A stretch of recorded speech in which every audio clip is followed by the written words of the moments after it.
ಪ್ರಾಣವಾಗಿ ಬೆಳೆಸ್ಕೊಂಡಿರುವಂತ ಮಗಳನ್ನು ಯಾರೋ ಗೊತ್ತಿಲ್ಲದೆ ಇರುವಂತ ಅಂತಂದ್ರೆ ಆ ಕಾಲದ ಒಂದು ಹೆಣ್ಣುಗಳನ್ನು ಹೊರಗಡೆ ಕಳಿಸ್ಬೇಕು ಅಂದ್ರೆ ಒಂದು 6 ವರ್ಷದ ಮಗುನಾದ್ರೂ ಪಕ್ಕದಲ್ಲಿ ಇಟ್ಟು ಕಳಿಸ್ಕೊಡ್ತೀವಿ ಅಂತ ಮಗಳನ್ನು ನಿನ್ನೆ ಮೊನ್ನೆ ನೋಡಿರುವಂತ ಯಾರೋ ಒಬ್ಬನ ಅಯ್ಯನ ಕೈಯಲ್ಲಿ ಕಟ್ಟು ಕಳಿಸ್ಕೊಡ್ತಾ ಇದ್ದಾರೆ ಅಂತಂದ್ರೆ ಆ ತಾಯಿ ತಂದೆ ಒಂದು ತ್ಯಾಗಕ್ಕೆ ನಾವು ಏನಂತ ಹೇಳ್ಬೇಕಾಗತ್ತಲ್ವ. ಇದನ್ನ ನಾವು ಅರ್ಥ ಮಾಡ್ಕೊಬೇಕಲ್ವ. ಶಾಶ್ವತವಾಗಿ ಕಳಿಸ್ಕೊಡ್ತಾರೆ, ಎಲ್ಲವನ್ನು ಕಳಿಸ್ಕೊಟ್ಟು ಒಂದು ವೃಕ್ಷವನ್ನು ಎಲ್ಲವನ್ನು ಮಗಳಿಗೆ ಕಳಿಸ್ಕೊಟ್ಟಿರ್ತಾರೆ. ಆ ಮಗಳು ಈ ಮನೆಯಲ್ಲಿ ಏನು ಇದಾಗೋದಿಲ್ಲ, ಹೋಗಿರುವಂತ ಮನೆಗೆ ಏನೋ ಶ್ರೇಯಸ್ಸನ್ನು ತರ್ತಾಳೆ ವಿನಃ ತವ್ರ ಮನೆಯಲ್ಲಿ ಏನೋ 8 ದಿನ ಬರ್ತಾಳೆ, ಅತಿಥಿಯಾಗಿರ್ತಾಳೆ, ಹೋಗ್ತಾ ಇರ್ತಾಳೆ. ಒಂದು ಕಾಂಪೌಂಡ್ನಲ್ಲಿ ಒಂದು ದೊಡ್ಡ ವೃಕ್ಷವನ್ನು ನೆಟ್ಟಿರ್ತೀವಿ, ಪಕ್ಕದ ಕಾಂಪೌಂಡ್ ಹೋಗಿ ಅಲ್ಲಿ ಫಲ ಬಿಡುತ್ತೆ.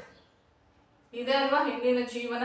ಎಲ್ಲೋ ಕಲ್ತ್ಕೊಂಡು ಏನಪ್ಪ ವಿಚಿತ್ರ, ಹೆಣ್ಮಕ್ಳ ಜೀವನ ಅಂತಂದ್ರೇನೆ ವಿಚಿತ್ರವಾಗಿರುತ್ತೆ. ಎಲ್ಲೋ ಹುಡ್ತಾಳೆ, ಯಾವುದೋ ಮನೆಗೆ ಸೇರ್ಕೊಳ್ತಾಳೆ, ಅದೇ ತನ್ನ ಶಾಶ್ವತವಾಗಿರುವಂಥದ್ದು ಅಂತಂತದ್ದು.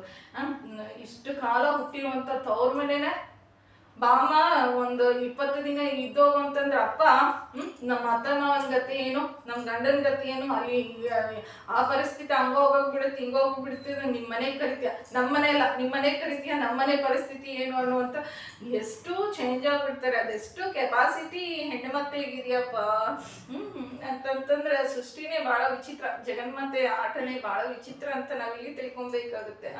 ನೋಡು, ನೀವು ದಶರಥ ಮಹಾರಾಜರು ಹೇಳ್ತಾ ಇದ್ದಾರಂತೆ, ನೀನು ಇಷ್ಟು ದಿನವಾಗಿ ಹಗಲೆಲ್ಲ ನೀನು ನಿನ್ನ ಸೊಸೆನ್ ಮಾಡ್ಕೋ ಅಂತ ಇದೆಯಾ. ನಮ್ಮ ಮನೆಗೆ ಇಷ್ಟು ಸಂಸ್ಕಾರವಂತವಾಗಿರುವಂತ ಸೌಂದರ್ಯ ರಾಶಿಯನ್ನು ಕೊಡ್ತಾ ಇರುವಂತ ಔದಾರ್ಯ ನಿನ್ನದು.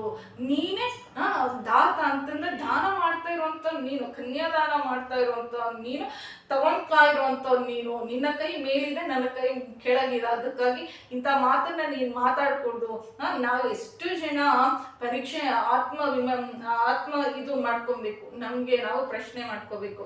ನಮ್ಮ ಸೊಸೆ ಏನಾದ್ರೂ ಒಳ್ಳೇದನ್ನ ಮಾಡಿದಾಳೆ ಅಂತಂದ್ರೆ, ತಂದೆ ತಾಯಿ ಚೆನ್ನಾಗಿ ಬೆಳೆಸಿದಾರಪ್ಪ ಅಂತಂದು ನಾವು ಅಪ್ರಿಷಿಯೇಟ್ ಎಷ್ಟು ಜನ ಮಾಡ್ತೀವಿ ಅಂತ ನಾನಂತೂ ಹುಟ್ಟದಾಗಿಂದ ಈ ಒಂದು ಸನ್ನಿವೇಶ ನೋಡ್ಬೇಕು ಅಂತ ಅನ್ಕೊಂತೀನಿ.